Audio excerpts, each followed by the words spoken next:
Hey there, what would you do with a time machine? Check out the future? Perhaps change major events in history? Find out how the pyramids were built? Or maybe prevent yourself from sending that cringy text to what you thought was the love of your life in high school? Not speaking from experience, of course. Who's to say though that you can change anything at all? The Burton Equation is a Half-Life 2 mod exploring time travel. Simultaneously the most awesome but also most risky element to introduce into any narrative. In this mod, we step into the shoes of a police detective in the 1920s that travels through time to stop the Combine from traveling back in time to invade Earth throughout history, with every time period basically being its own mod with unique weapons and enemies, all telling one big overarching story. So let us dive into reviewing, analyzing, and solving the Burton Equation. The first thing to note is how this mod is themed, being that most map switches are accompanied by a small comic. These look awesome and come with awesome voice acting for the lines. Seems like I've stirred up the hive. The gang's on full alert. Whatever they did to this Tommy gun, it packs a punch. This mod gets accused a lot of using AI, so let me immediately point out that this mod used zero AI generated material. All these comics were actually made by a human. Our name is Zachary Burton. We are situated in the middle of Chicago in the mid-1920s. The streets are run by the Metro Gang, who thanks to their leader Fabrine Castruzzi, sounds familiar, never get prosecuted, because he's got dirt on everyone. A mysterious woman walks into Burton's office though and asks him to take care of the issue. And for some reason, this motivated Zach to do just that. The simple idea to have this time period be black and white is so fun. The music also helps solidify the 1920s feel. You can practically smell the racism. Jokes aside though, this part is very enjoyable, giving you a good noir vibe. And also the idea of slapping Metro Cop masks on regular mobsters is so hilariously good. Love how on the nose it is with the name Metro Gang as well. To the gameplay though, this is definitely not your usual Half-Life 2 style of gameplay. It's a lot more like Doom or just arcade shooters in general. You basically never stop run and gunning, which definitely isn't a thing for everyone, but personally I really enjoyed it, which I wouldn't have expected to be honest. I even thought that the moments where you did have to solve the few puzzles this mod throws at you were the worst part of this mod, essentially just slowing you down in your aim to use these cool new weapons against the cool new enemies. Perhaps I'm also just too dumb for puzzles.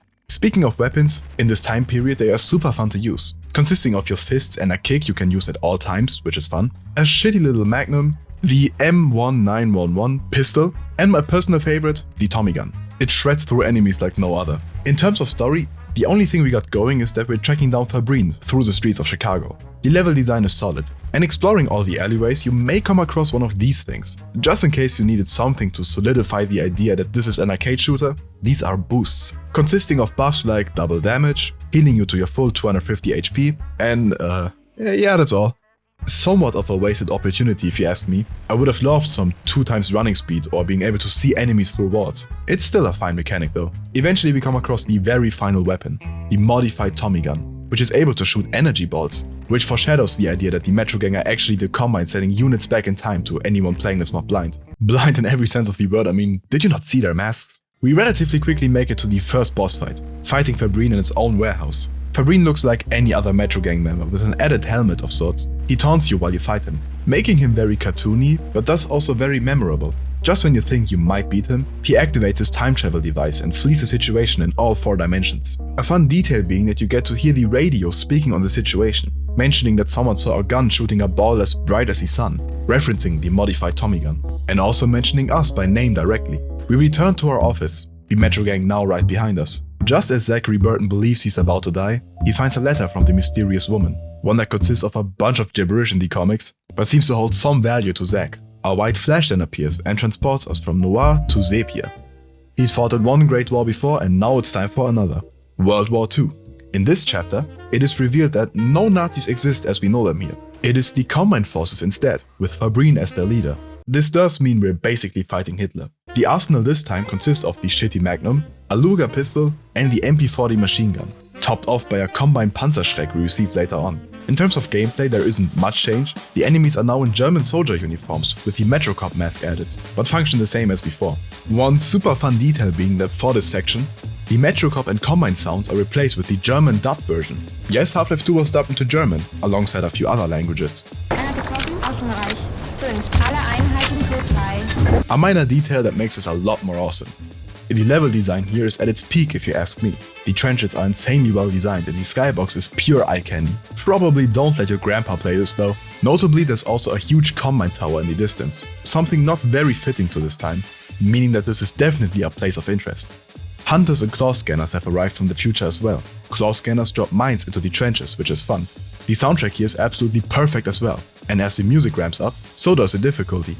While the noir levels were fairly open in that you were always able to hide around corners and in alleyways, the majority of the trenches are just that, a long trench, so nothing to hide behind really. And if you ever find yourself in a dead end with a hunter behind you, that's GG.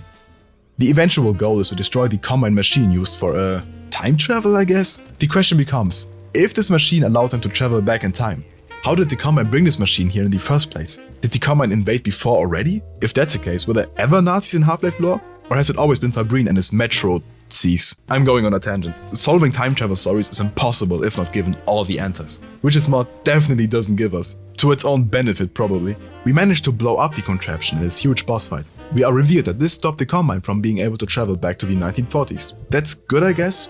But a day ago, the tower still stood. So couldn't the Combine just travel back there? Okay, I'll stop. The washed out colors get swapped out for almost literal rose-tinted glasses as we travel to Miami. Fabrine is now a successful CEO and owner of the Fabrine Corp building. The Combine now take on the form of a syndicate. Thugs wearing a Combine helmet, as we're used to by now. Looks-wise, I love Miami. The colorful sports cars, palm trees and glowing buildings. Manhacks are the new thing from the future that now start appearing as well. The music is super cool as well. Sadly, every single Miami soundtrack from this mod got a copyright complaint, so I just replaced it with the GTA Vice City soundtrack. Trust me that it's good though. Here's 3 seconds of it. Stop! Okay, I think that should be fine. The overall gameplay of Miami is, it's mostly still the same. You run and gun, this time with a Glock 17, a Mag 10 and a secret shotgun you can find, all of which are very fun to use. And this chapter certainly provides you with enough enemies to use them on. Thing is, while the other levels had some variation to them and passed by rather quickly, this chapter drags on the longest and 80% of it is spent scaling up the copy-pasted floors of the Fabrine Corp building. It really starts to blend together and get very boring after the 10th floor or whatever. It's not like the creator didn't try and innovate sometimes. You do get some unique mechanics every few floors, but it's simply not enough.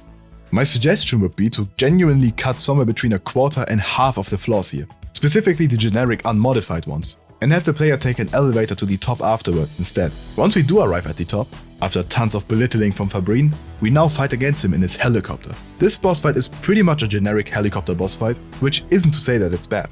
What I most enjoyed is that the custom Stinger rocket launcher we got to use has some awesome looking explosion effects. Realistic? No. But it's exactly what you want out of a cinematic concept chapter like one based on Miami, as it's known from movies. And as you may expect, we do defeat Fabrine here, and his helicopter crashes down, certainly putting an end to his reign across time. Right? The building is now also on fire. I can hear what you're thinking. We now have to fight our way down. This was perhaps my favorite part of the Miami section. One that I wish was focused on a lot more. Cutting half the levels on the way up would have been a perfect opportunity to increase the time spent on these burning floors, allowing for a lot more creative scenarios and a lot more interesting combat. Hell, perhaps even introduce gas mask power-ups to collect periodically. And if you fail to collect them, you slowly die from smoke poisoning. With some small changes implemented, Miami might have just been my favorite chapter. Right now it probably sits at the bottom. We do have one final chapter to get to though. As we leave the Fabrine Corp building and time flashes once more, Zack feels regret going on this adventure. He thought of his family. His mother he didn't visit enough, a father he judged too harshly. He may never see them again, but now, this fight was for them. All of the people of all these times. Now it was time to solve this equation and end the fight. In this chapter, Zachary Burton meets his terminus. Damn, that sounds badass. Terminus places us in time somewhere around Half-Life 2, right in City 17. At least presumably, since we can see a citadel, which in case you didn't know, it's hinted at in Half-Life lore that there are multiple across the planet. The arsenal this time consists mostly of Half-Life 2 beta weapons, perhaps implying this takes place earlier than Half-Life 2. What I mean by that is, it could be a fun idea to assume that most of the concepts, enemies and events that were seen in the Half-Life 2 beta actually happened in Half-Life lore closely after Half-Life 1. Remember that there is a 20-year time gap between Half-Life 1 and 2, and a 15-year one between Half-Life 1 and Half-Life Alyx. So perhaps most of the Half-Life 2 beta took place in some form only a few years after Half-Life 1. Another potential hint at this otherwise admittedly unsupported theory is that there was gonna be at least one cremator in Half-Life Alyx, though it was sadly cut. So what I'm saying is that perhaps we've traveled in time to a point during the early years after the Resonance Cascade. Though to be fair, the mod creator likely didn't think about this too much and simply wanted to include the OICW and beta-styled MP7, which is more likely given that we see a finished citadel unlike the way we see it in Half-Life Alyx. As mentioned, the weapons consist of the 357 as per usual, the OICW, the shotgun, grenades, beta MP7, and a crossbow, all of which are pretty fun to use. Really no complaints weapons-wise. This chapter also somewhat takes a break from the run and gun shooting, feeling just like most other Half-Life mods, minus the focus on puzzles. The level design here is really solid. There is no theme here outside of regular Half-Life 2. The soundtrack mostly consists of remixed Half-Life soundtracks, and they actually sound really good. A big chunk of this chapter takes place in the canals, which are most similar to what we are used to from previous chapters, run and gunning through various hallways. Once we leave them again, we are clearly presented a goal, a huge Combine facility, the one we will come to find to be the main time travel headquarters for the Combine. Before this, we receive the RPG and have a big boss fight against a bunch of Striders that is very similar to the one seen in Anti-Citizen 1 of Half-Life 2. It's fine overall, just that there is very little cover.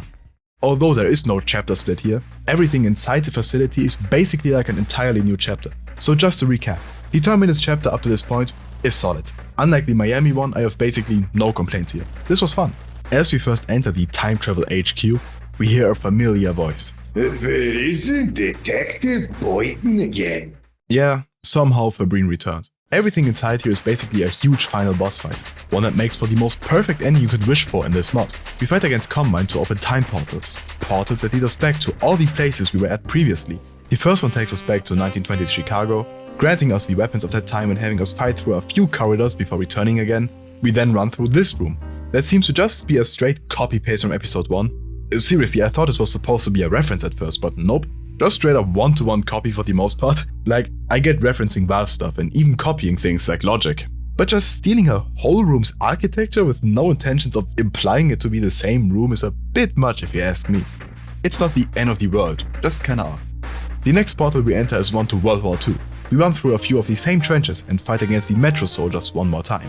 I also wish this part would have made some unique environments like I believe they made in the Noir level. Still fun though. We also enter Miami one more time, which does seem to be an original level. It's also the shortest though. It's just one street before you head into an alley and go back. We are about to enter the final portal that will take us to the very final boss fight against Fabrine.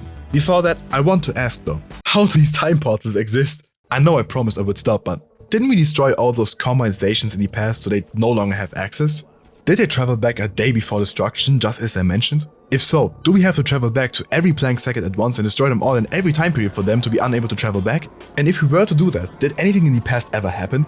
Is the past solidified? Can things be changed? Are there multiple timelines? Is it Back to the Future logic? Or is it whatever happened? How are we to... Okay. Though I must admit this is a weird plot hole, I really doubt anyone besides me actually cares. And I can also admit that I don't really care that much, because this is really all I wanted out of this finale. Even though this mod is no more than 3 hours long, it was almost nostalgic to revisit these areas. And hey, I dare anyone to write a time travel story with no plot holes. So, the Fabrine boss fight. Fabrine reveals he has been put together again, stitched and cyborged out of dozens of pieces of his remains in the helicopter crash and burning tower. His model here looks really cool. It seems that this room is the one holding open the time dimension for the Combine to use, or something. It's not really explained. As we shoot at Fabrine, the room transforms into the places we've seen before. The boss fight itself is rather easy. It's split up into stages that are all basically the same, only aesthetics change. Almost like the chapters of this mod, huh?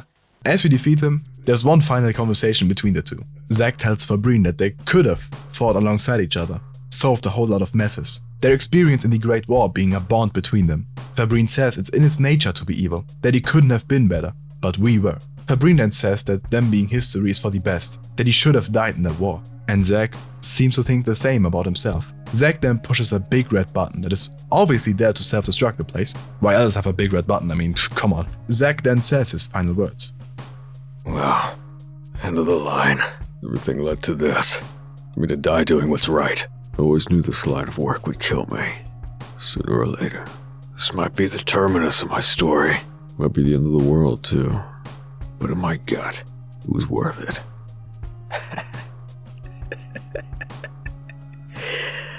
Yeah. My God, it was worth it.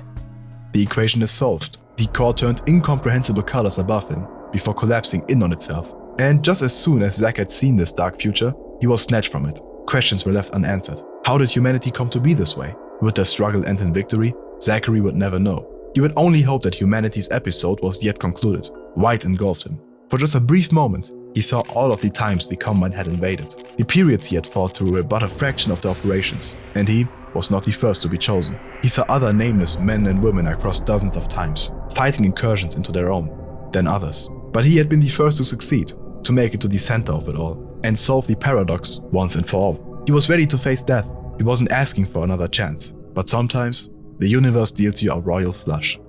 And this is where we get a post-credit scene where we awake in our office with the mysterious woman standing in front of us. This can hint at a plethora of things. Since we don't speak with her, we don't know if this is possibly a time loop ending, where we are now right at where the first comic started. We may have been transported back to where we left in time, with the mysterious woman granting us the wish of being able to see our parents again and solve the regrets we have. In the ending, you can find credits for a G-woman model, which refers to the mysterious woman, likely meaning that she is an entity similar to the G-Man in many ways. Perhaps she's the entity that solved the time travel equation using different candidates, like Zachary Burton and the many others he saw flashes of while the core exploded. So perhaps she has another contract for us. After all, the fact that Burton survived does hint at a possibility of a sequel. I would love to travel to more times, maybe further into the past, Middle Ages, ancient Egypt, fight Julius Caesar, who just so happens to also be Fabrine. I love time travel when it's done right, and it being used to explore different time periods in an arcade shooter and telling a bit of a story is super fun. Of course, a sequel would undermine any success of the first part story-wise, but I always take gameplay over a logical story. I mean, thankfully this is just a fun spin-off not meant to take place in Half-Life lore, and Half-Life would never dare introduce time travel as a oh.